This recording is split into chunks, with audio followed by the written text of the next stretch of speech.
বরানগরে অবস্থানকালে নরেন্দ্রনাথ সম্পর্কে দুটি মত তখন তৈরি হয়েছিল।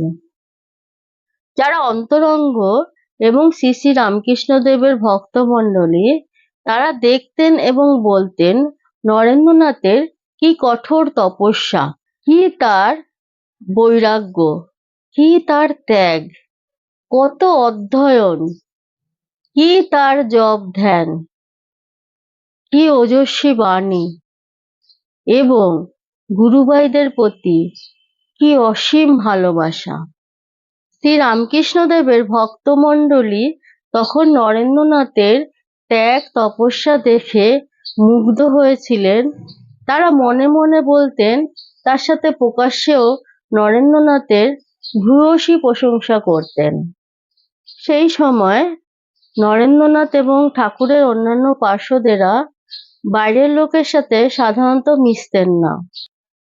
বাইরের লোকের সাথে মেশামেশি এবং কথা বলা তারা যতটা পারতেন এড়িয়ে যেতেন, কারণ তারা জানতেন বাইরের লোকের সঙ্গে এখন বেশি মেলামেশা করলে একটা হইচই হবে, তাদের সাধন ভজন জপ ধ্যানের ক্ষেত্রে একটা অন্তরায় হয়ে দাঁড়াবে।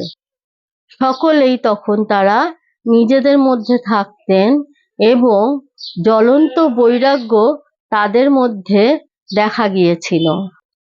তাদের মুখের এবং মনের ভাষা ছিল হয় ভগবান লাভ, নয় শরীর ত্যাগ।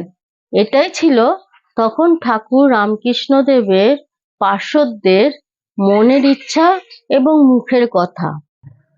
তারা সকলকে বলতেন তিনি অর্থাৎ শ্রী রামকৃষ্ণদেব যে এত করেছেন, আর আমরা কি তার এক আনাও করতে পারবো না?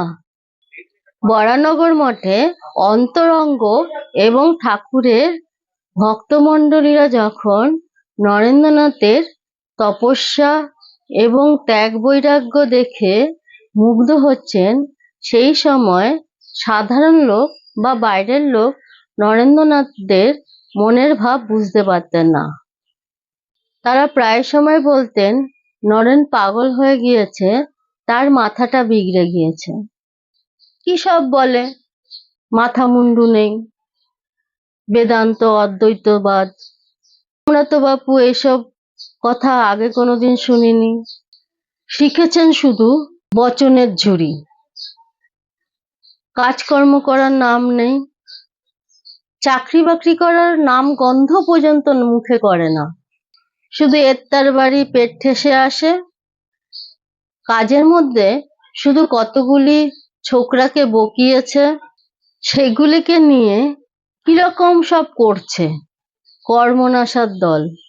যারা সংসারী, যারা অর্থ উপার্জনকেই জীবনের মূল উদ্দেশ্য বলে মনে করতেন, তারা খুব হাসি তামাশা করতেন। তাই বরানগর মঠে নতুন কেউ এলেই কালী বেদান্তি বলতেন, বাবা কর্মনাশার দল, এইখানে এসো না, এখানে এলেই হাতে খোল আর মালা। খোল অর্থাৎ কীর্তন এবং মালা অর্থাৎ জপের প্রতিরূপ। তার উপরে কালী বেদান্তি নিজেকে দেখিয়ে বলতেন, এ তো হলো 1 নম্বরের সর্বনাশা। এই বিরূপ কথার মধ্যে একটি গূঢ় তাৎপর্য ছিল। কর্মনাশা অর্থাৎ মানুষ সাধন ভজন করে কেন?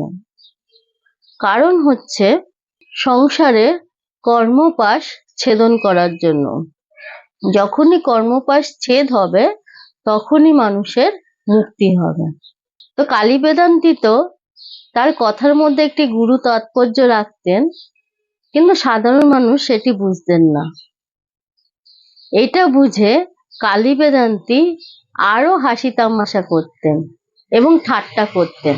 পুরো ঘটনাটি শুনে আপনাদের কি মনে হলো?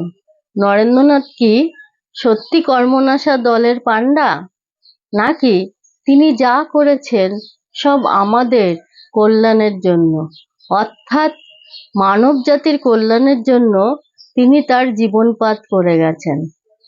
আপনাদের সত্যি যেটা মনে হবে সেটা জানাবেন। আর আপনারা খুব খুব খুব ভালো থাকবেন। আজ আসি। ওম शांति शांति शांति। हरि ओम तत्सत्।